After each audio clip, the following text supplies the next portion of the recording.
Cremation of Chief of Defence Staff General Bipin Rawat and his wife Madhulika Rawat would be done at the Delhi cantonment tomorrow. Mortal remains of General Rawat and his wife are expected to arrive in New Delhi in a military plane by today evening.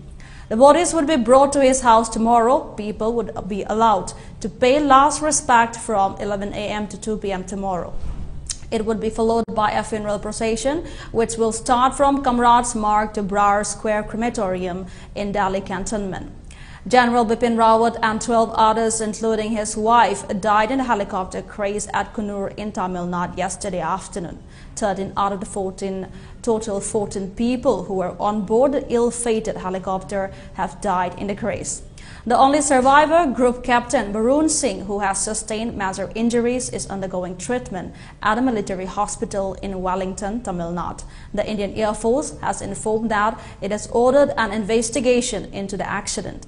Meanwhile, Defence Minister Rajnath Singh will make a statement on the helicopter crash in both houses of Parliament today.